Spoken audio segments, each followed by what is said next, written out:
Hey guys, this is my 72 volt 3000 watt pocket mod build. This is my first Razor build ever.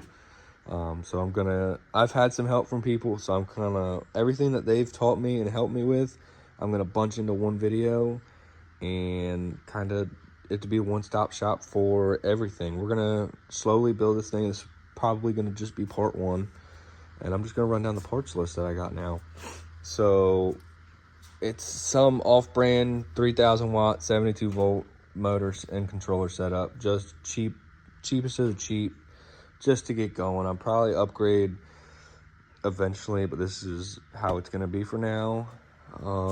It came with the throttle, 3-speed. It's got forward and reverse. I don't really need that, but this is gonna be my on-off switch because it didn't come with an on-off switch and it needs one, so that's gonna work for me now. But the battery setup isn't, so I don't have one of those big the big battery setups for the e-bikes. I'm actually doing a different route, and I am using two 40 volt Ryobi batteries hooked up to do 72 volts. And I just got to figure out, that's one thing I got to figure out is how I'm going to mount that, because I want to keep as many plastics. I know this one's probably not going back on unless I cut around it, kind of hug it up. I got to clean everything up. I'm about to flip this thing over for you guys, and we will start hooking up the wires and kind of doing a little bit of a tutorial on what you have to do. So, but I'm gonna get to that now. So I got it upside down. I already went ahead and jumped a couple steps, a little bit more to explain kind of. So you'll take your green, blue, and yellow, and these are your phase wires for your motor. You go ahead and connect it to the same ones coming from your motor. These ones are coming from your controller. And then you'll take whatever battery setup you're using. I'm using two Ryobi 40 volt batteries. You'll go ahead and either connect it here, or you don't even have to use these two. Sometimes they have a connector, so you'll put the connector on this end, and the battery that you're using already has the connector on, and then you'll just plug these two ends in, and then that'll work as well. But I just gotta tidy everything up, and I'm gonna put the cap on this and then flip it back over, and we'll kind of finish plugging everything in, button everything up. But because I did get, I forgot about this. I got this motor plate from Amazon. It was a little expensive, but it fit. It's the best purchase. If you're gonna, don't make a motor plate, just buy this one. Like, it makes everything line up absolutely perfect. The rear sprocket and the front sprocket, perfect. Chain goes smoothly. It's absolutely fantastic. So that's a big recommended purchase. Also, I'm gonna do it here soon, but I also will recommend the disc brake rear. Put the rear disc brake conversion on it. But other than that, we're gonna flip it over and kind of button everything up. Okay. So we flipped it back over. I've got to get more 12 gauge wire so I can extend it where I need to. I'm gonna go pick that up shortly, but I can kind of finish button everything up and making sure everything works again. So I've got this. Once I get the more wire, I'll redo this. I'm going to zip tie it to this, or tape it to the bar. But for hooking up throttle, I kind of ran it down and up because it was a lot of wire. So you have to hook up the 3-speed, the throttle, or this is the 3-speed, this is the 3-speed, this is the throttle, and then there is reverse. I'm gonna test to see if it works without hooking up the reverse, but I'm not sure. I've never figured that out, so I don't know.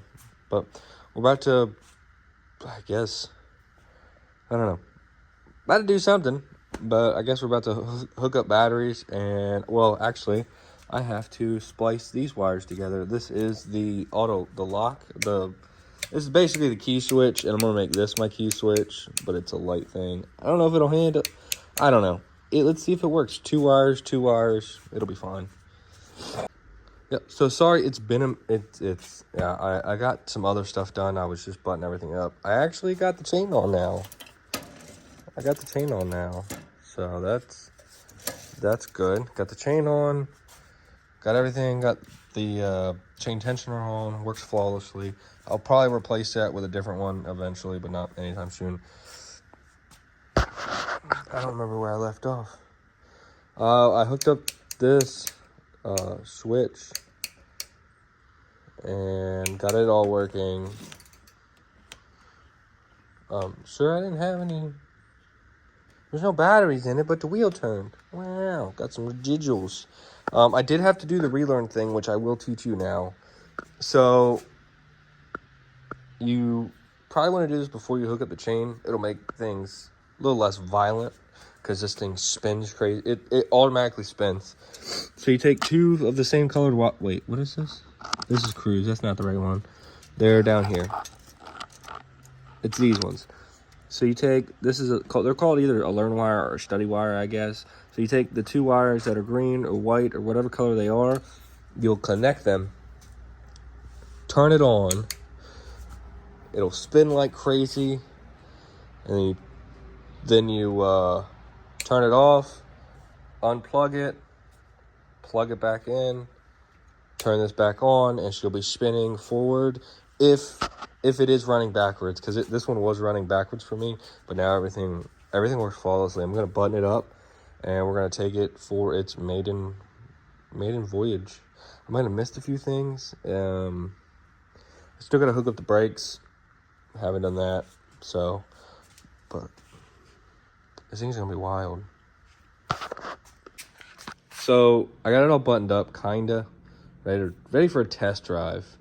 The biggest thing I wanted to keep was this little cubby. This little cubby's nice. You know, if I'm going on a little trip or something, put some stuff in there, good to go. But I'm gonna hold those with my feet for now. Maybe not.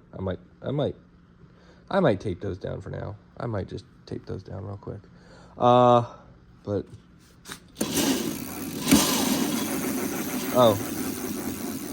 I got the brakes working. So we're good there. So it's on to its test drive.